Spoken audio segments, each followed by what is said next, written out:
नमस्ते गाइज, आप सब लोग का सादर प्रणाम हमारी लॉन्ग वीडियो में। तो गाइज आप सब लोग कैसे हो? हमें आशा है, हमें उम्मीद है कि आप सब लोग बहुत अच्छे होंगे, मस्त होंगे, स्वस्थ होंगे गाइज। तो गाइज अभी हम आपको एक छोटा सा प्यारा गीत सुनाने चल रहे हैं। तो आप सब लोग, हमें आशा है कि हमारे गीत को बहुत अच्छा पसंद करोगे, बहुत बढ़िया पसंद करोगे गाइज। तो आइए अब हम सुनते हैं एक प्यारा सा गीत आपके बीच में हम पेश करने चल रहे हैं। हो गईली भीतिया पुराने बालम हमरे लागत बाडरिया, लागत बाडरिया पिया लागत बाडरिया, लागत बाडरिया पिया लागत बाडरिया। हो गईली भीतिया पुराने बालम हमरे लागत बाडरिया।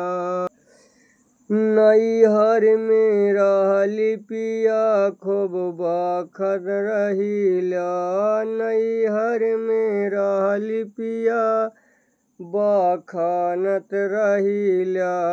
अब कहाँ गईली बोलिया बालम हमरे लागत बाडरिया, अब कहाँ गईली बोलिया बालम हमरे लागत बाडरिया।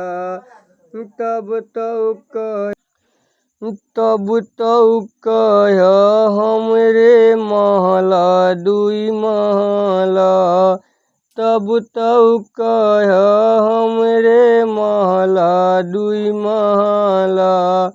अब तो झोपड़िया ना बाटे बालम हमरे लागत बाडरिया। भई गईली भीतिया पुराने बालम हमरे लागत बाडरिया, लागत बाडरिया पिया लागत बाडरिया।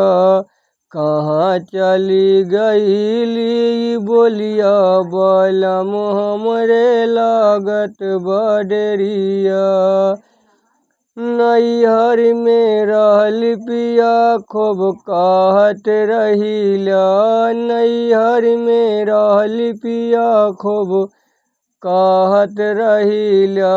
चलत बा चार चक्का गाड़िया बालम हमरे लागत बाडरिया, चलत बा चार चक्का गाड़िया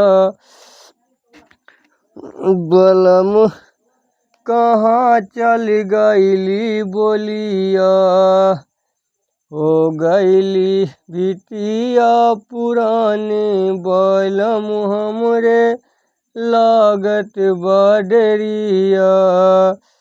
नैहर में रहली पिया खूब कहत रहिला, नैहर में रहली पिया खूब कहत रहिला। हो गई हमरे रहले दुई महला बालम, नैहर में रहली पिया कहते रहिला। हमरे बमाले अटरिया बालम कहाँ चल गईली बोलिया।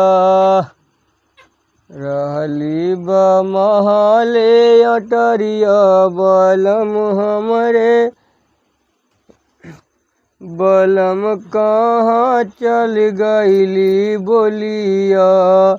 चल गईली बोलिया पिया चल गईली बोलिया। नैहर में रहली पिया खूब कहत रहिला, नैहर में रहली पिया खूब कहत रहिला खेतवा बादा से बिगवा बलम कहाँ चल गईली बोलिया। खेतवा बादा से बिगवा बलम कहाँ चल गईली बोलिया। रोजी ना टूटही मरहिया बलम कहाँ चल गईली बोलिया। चल गईली बोलिया पिया चल गईली बोलिया। चल गईली बोलिया पिया चल गईली बोलिया। टूटी बा तोहरी झोपड़िया बलम कहाँ चल गईली बोलिया। नैहर में रहली पिया खूब आवत रहला। नैहर में रहली पिया खूब आवत रहला। अब तौना से जिया सुतवला बलम कहाँ चल गईली बोलिया। अब तौना से जिया सुतवला बलम कहाँ चल गईली बोलिया। चल गईली बोलिया पिया चल गईली बोलिया। नैहर माँ तो गाइस सभी से नमस्कार। तो हमारा गाना अगर आप सबको पसंद आया होगा तो आप सभी लोग लाइक सब्सक्राइब कमेंट ज़रूर करें गाइस। और हमारे इस गाना को ऐसे प्यार दुलार देते रहें, सपोर्ट बनाते रहें गाइस, ताकि हमारा मनोबल और आगे बढ़े और आप सबको ऐसा प्यारा प्यारा सा गाना हम आप सबके बीच में लाते रहेंगे। तब तक का नमस्कार गाइस। जय माता दी।